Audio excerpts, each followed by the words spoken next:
Hi, in this video, I'm going to be talking about how to make music and relax at the same time, and what happens to your music when you try to relax, and what happens when you don't try to relax, and just how do you relax when you make music and stay energized and not collapse? Because that is what tends to happen to a lot of people when you try to relax. So this is a huge topic. If we haven't met yet, my name's Jennifer Roig-Francolí. I'm a certified Alexander Technique teacher. I'm the creator of the Art of Freedom for Musicians. And I'm also the host of my free, what is it called again? Mind Body Practice Tribe. It's my free Facebook group. So you are very welcome to join, and you can learn all about Alexander Technique and how you can help yourself enjoy your music more and get past physical and mental and emotional obstacles to great music making. So come on over and join the group. The link's at the top of this site if you're interested.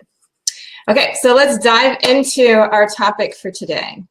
My first question for everybody out there is, what is relaxation anyway?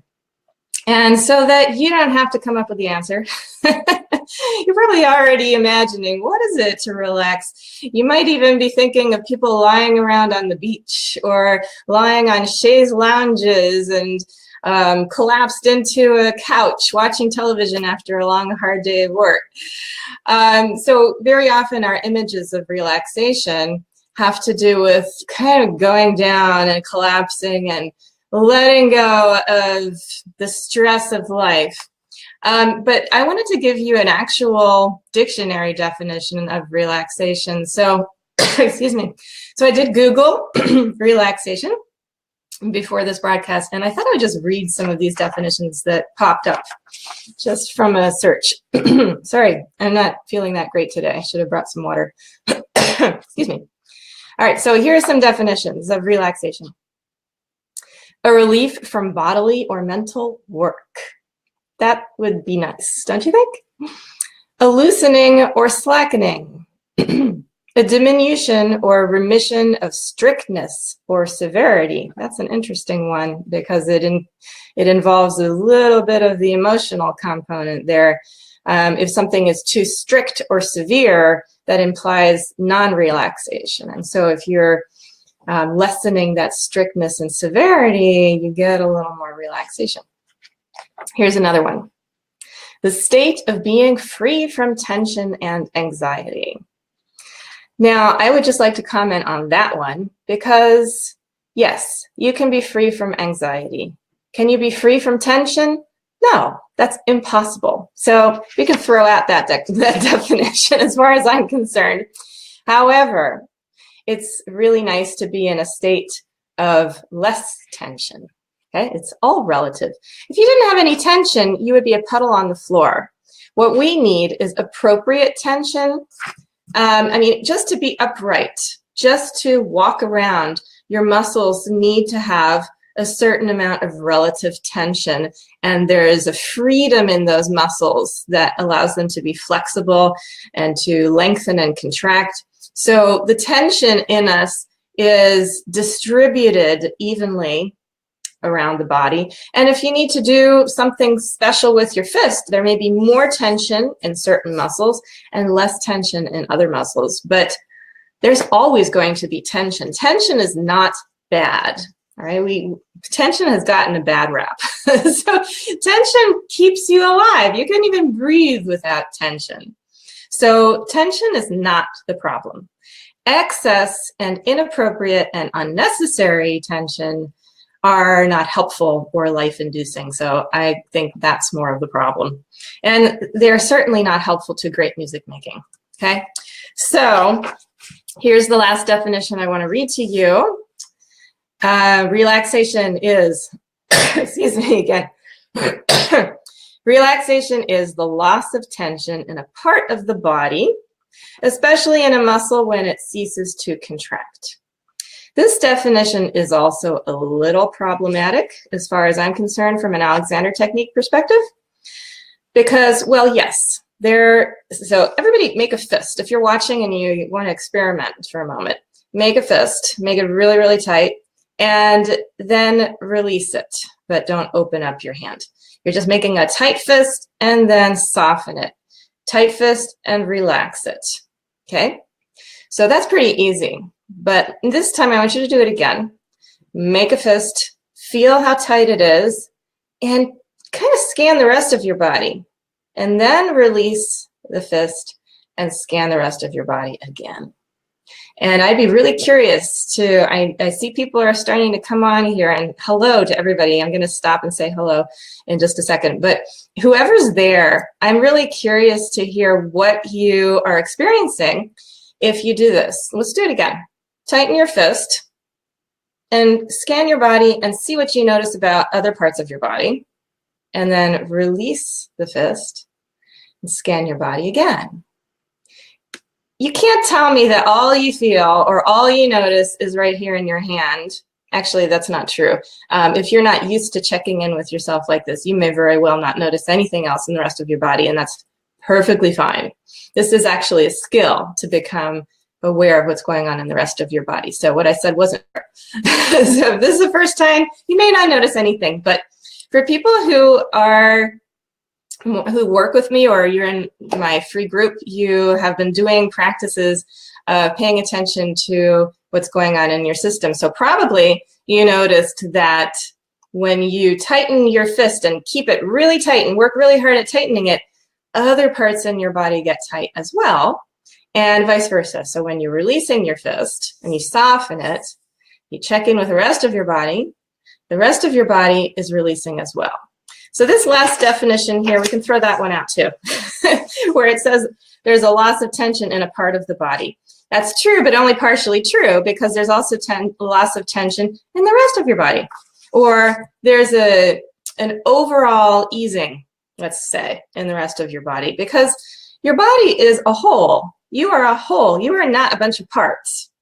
You are a mind, you're a body, soul, spirit, whatever you want to include, but it's definitely, you are definitely more than your body, and you are more than your fist or your neck or your feet. You are a whole. You're a whole system, and all of you works together. So it's actually impossible to relax just one part of your body. Okay, that's why I don't like that definition. So anyway, throwing out those definitions, let's talk a little bit more about our experience as musicians. All right, so here's a question for you. What happens when you don't relax when you're playing your instrument? So I'm going to let you think about that for a moment, and while you think about that, and feel free to write comments furiously throughout this broadcast. Actually, the more comments, the better, because then we have more of an exchange. And it also boosts my Facebook ratings. So it's another good reason to comment and send lots of emojis. But while I'd love to get your responses about this, what did you notice? And think about this question: what happens when you don't relax when you're playing your instrument? What does it feel like? And while you're thinking about that, I just want to say hello to people that I see that are on. I can't see everybody in the system I'm using, but I see Guy. Hello, hello, hello. Guy says, I felt the side of my body tighten up and relax, but not the whole body. At least that I could tell. Good. Hello, Sonia. Welcome from Australia. And that's far. It just amazes me how we can be communicating from the other side of the earth at the same time. It's just a beautiful thing. Glad you're here. And Robin, hello, hello. Robin says, forearms tensing, and I can feel the muscles at my shoulder blades tightening. Great. That makes a lot of sense to me. And Kay says, other parts tried to tighten too. And hello to Barbara and Dan. And yes, as you come on, and hi, Jill. It's really nice to see all of you here. As you come on, or if you're watching the replay, I love your comments, and just say hello. Tell me where you're from or something. It's always neat to see us around the world. So yeah, replay comments are just as important. And if you have a question, just tag me, and I will see your comments even if you're watching this in a month. So replay watchers are very, very, very appreciated as well. But it's nice when you're live, because then we can have a concert and we can have a conversation. Okay, Dan has an answer to my question. Fabulous. I'm asking, what happens when you don't relax and you're playing your instrument? Dan says, I lose my concentration. Okay, well, that's a really interesting thing. When you don't relax, you are losing concentration. That's your experience. So for you, when you relax, now I'm getting confused. When you don't relax, you lose concentration. So when you relax, you seem to be concentrating better. Yes, that makes a lot of sense to me. That's great. Robin says, everything goes wrong when I don't relax. The more things go wrong, the more tense I get, and it's a downward spiral. Yeah, I think it's pretty clear that we want relaxation. We absolutely, definitely want to be able to relax while we play. And I bet you everybody out there who's a musician has had a teacher at some point or a friend that has told them to relax a little bit more. If you're a violinist, you've probably been told many, many times that your shoulder is too tight, your left shoulder, or maybe your right shoulder, your bow arm. Give me a thumbs up or a yes in the comments if you have had a teacher tell you in the past to relax, because this is ubiquitous.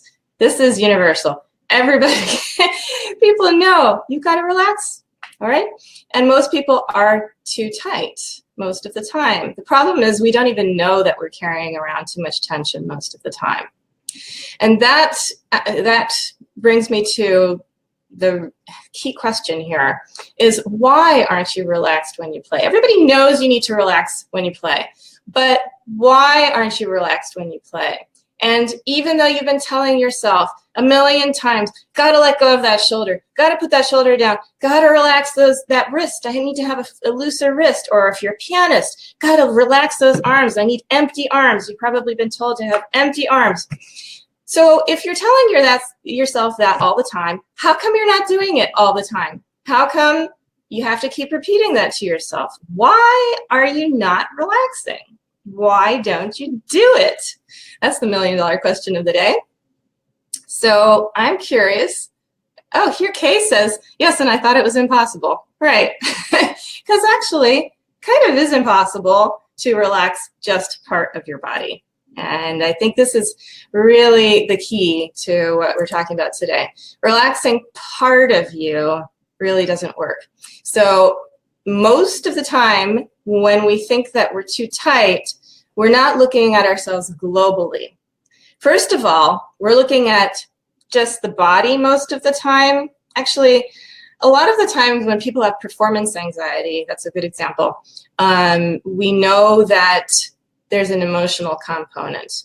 But we're not very good at bringing both of these things together, being aware that there's an emotional component and a physical component, and they are not separable. So usually we're focusing on just one or the other. We're just focusing on relaxing a body, right? Physical body. It's like, I want my body to relax. And we're not even doing that. We're going, I want this part of my body to relax. My wrist is too tight. My forearm, my upper arm is too tight, right? So then we go into narrowing our focus on certain parts. We're separating ourselves, okay? There's also, so then you're not even thinking about the emotions or why you're not relaxed, right? So this is, and then if you have performance anxiety, you're like, oh, well, I just need to relax. I need to not think about the audience. I need to pretend, I've heard this one a lot since I was a kid, pretend everyone's naked in the audience and just relax, like as if that's going to help you relax. Right? So either we're focusing on our emotions and our mental state, or we're focusing on the body and how to relax that. We are not good at realizing that it's all one thing. And how do you address that? How do you address that whole of you so that you can release excess tension and redistribute it so that you have appropriate tension to your activity at hand? So that's a really good question, right? So, answering this question about why, let's go back to that question. Let me see if I can pull it up here again. Why aren't you relaxed when you play? Before this broadcast, I just brainstormed a whole list for myself of what I've heard over years of hundreds, thousands, maybe at this point, of musicians, and why they're not relaxed. While I'm going through this list, I'd love for you to think for a moment and think about maybe your last practice session or your last performance or a lesson in which you were a little too tight, or think about a problem area where you've been trying to relax for years or weeks and it's just not possible. And I want you to just, in the comments, tell us why. Tell us what is the thought behind that, okay? Why are you not relaxed? Just write it in the comments as I rattle off my list that I came up with, okay? So we should have a huge running list by the end of this broadcast of why you're not relaxed, what contributes to that, okay? Here is the #1 thing that came up for me first. This is not just me, it's universal. #1 reason that we're not relaxed is fear. Okay, that seems pretty obvious, but it's not so obvious when you're trying to relax your wrist. Okay, it's like, why is your wrist tight? Well, your wrist is probably tight because there's excess tension in your arm. There's probably excess tension in your arm because there's excess tension in your whole shoulder area, which is connected to excess tension in your neck. Now, why is your neck too tight?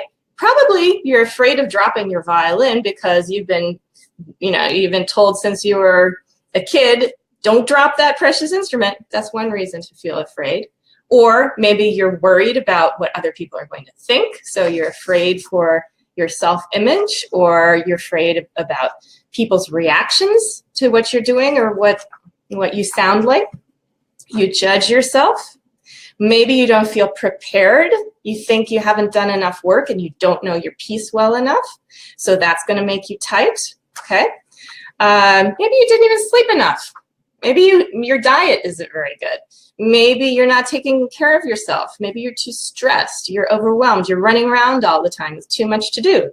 That's a really common one. Give me a thumbs up if that's a common one for you. Too much to do, too little time, right? Sound familiar? It's definitely one of the things I have to deal with.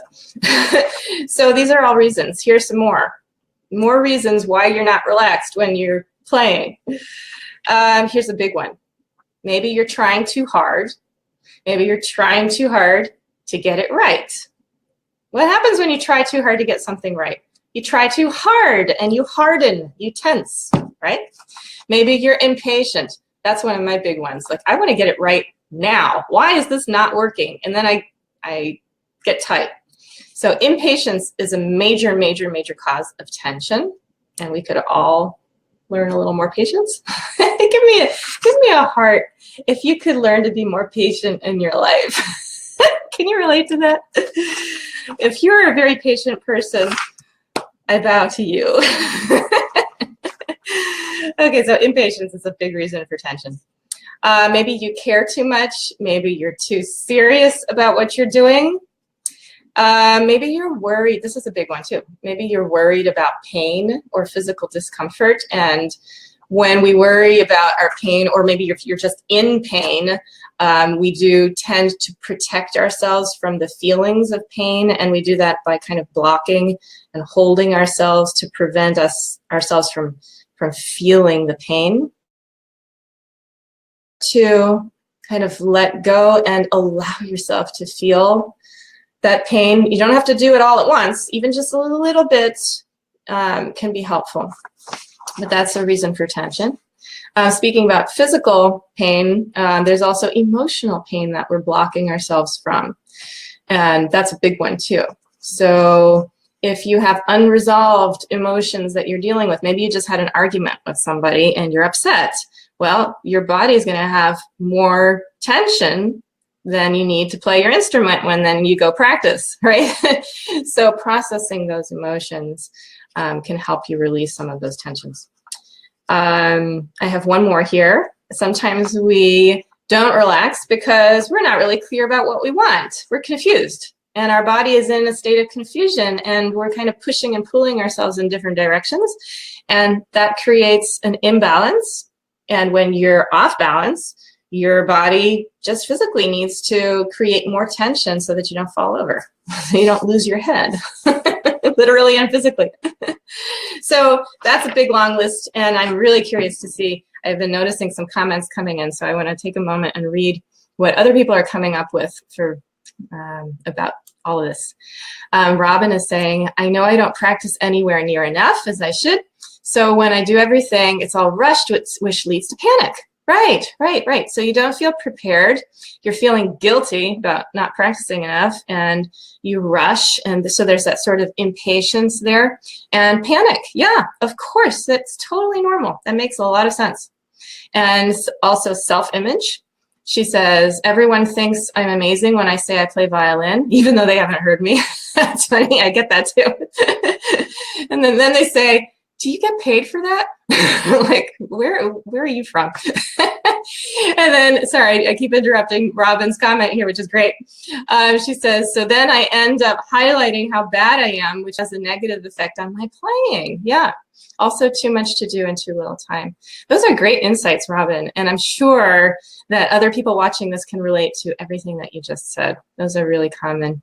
And it's great to know that about yourself. The first step with Alexander technique, first step and always, is self-observation and really getting to know yourself, getting to know your habits of thinking and moving, and yeah, and just exploring, what do I notice about myself right now, emotionally, physically, musically. Yeah, so you're on the right track. You're really getting to know yourself, and of course I'm going to tell you in a moment where I'd love everyone to go after this, which is into my group, which is free. But yeah, there are ways that you can take that self-observation into practical application to help yourself out of the tension. I'm just going to read a few more comments before I finish up here.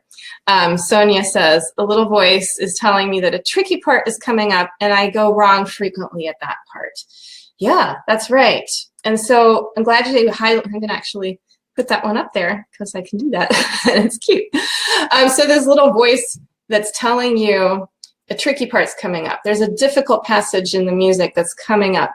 So that voice is telling you, don't be present, go into the future. That's not a really helpful voice, okay? I call those the doubt monsters. And so that's a doubt monster that pops up for just about every musician that I've ever come across, where you're playing along, everything's going great, and all of a sudden you're reading ahead, which is good to, kind of have an overview of where you've come from and where you're going. But then you're not just kind of aware of what's coming up. You start projecting yourself into the future, and it's not a pretty picture. You start projecting forward into how you might mess up, and that fear, again, it comes down to a fear, triggers a reaction in yourself. It's a startle response, and part of that startle response causes you to tighten. And of course, if you're tightening, then you're kind of sabotaging what you're doing with your body and your instrument, so you're more likely to mess up. So it's kind of a vicious circle. And we have to learn how to deal with the doubt monsters. That's something I do in my classes a lot. We talk about doubt monsters and how you say hello and then goodbye, and how to do that practically. It's not always that easy. Kay says, most aren't qualified to judge anyway. That's for sure. You're totally right there. Okay, there's a lot of stuff that's wonderful here. Thank you, everybody, for commenting. Those are really great comments. And let me see if I can take the one that's on the screen off. Give me a second here. Yes, there we go.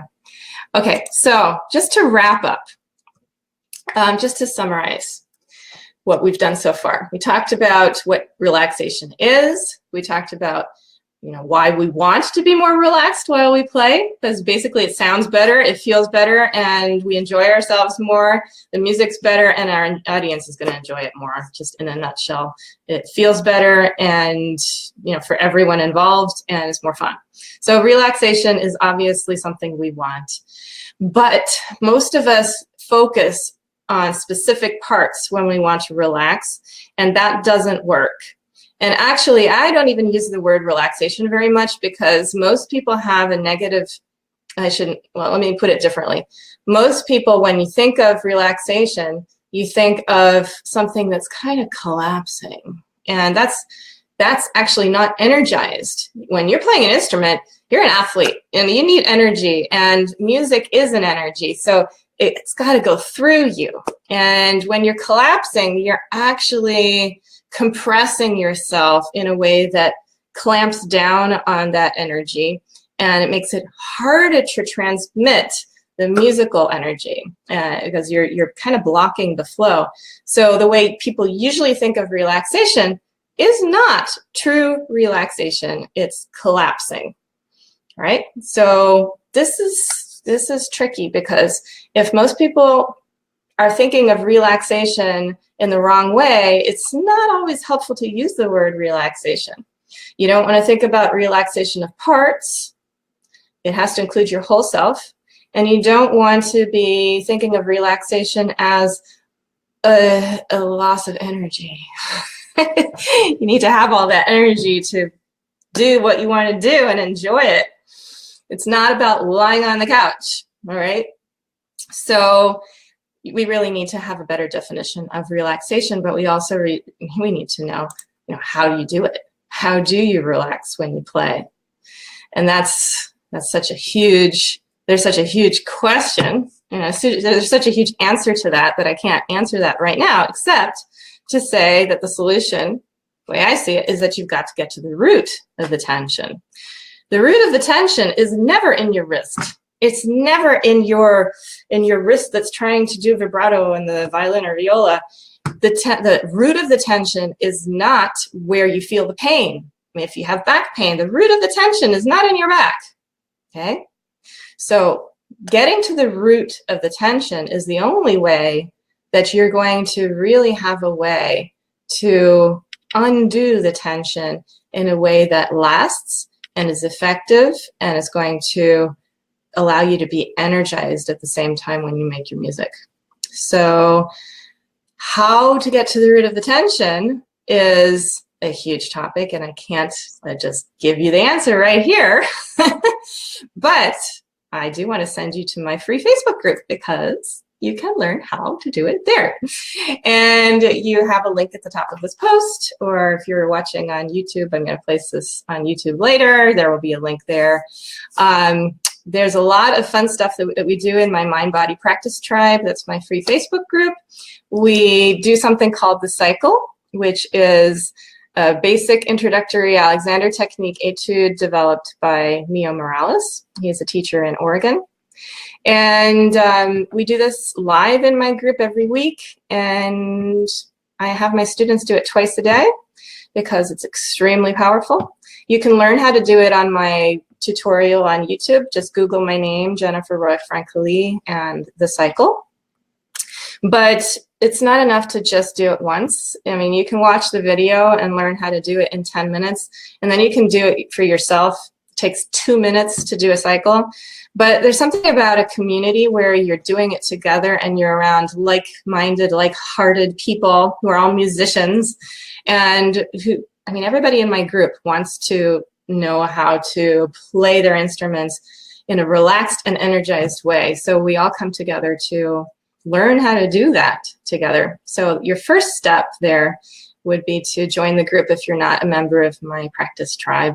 Would love to have you over there. There are a lot of people who've been commenting today that are members of my tribe, and I'm really happy to see that you're here. I hope this was helpful for everybody. Yeah, if you liked it, you can send me another little thumbs up so I can see them fly by. And I will see you in my group, and I'll see you next Monday. I do these live broadcasts every Monday at 9 o'clock from my Facebook page here, my Jennifer Roig-Francolí page, and it's a different topic every week. And actually, I need more topics, because if you have something you want me to talk about, just send me a message. Just tell me what you want, because it's hard for me to keep thinking up new topics that are going to be interesting for you every single week. So I love having your feedback and input, and I will answer your questions as they come up. Okay, so thank you so much for being here. I hope this was helpful, useful, and please share it with other musician friends you think could benefit. Just share the video if you're in on Facebook. If you have other musical groups you're a member of, you might want to share it there. And I mean, all musicians want to know how to relax and be energized. So hopefully this will be of help to many, many people around the globe. So thanks again, and happy practicing, and lots of love.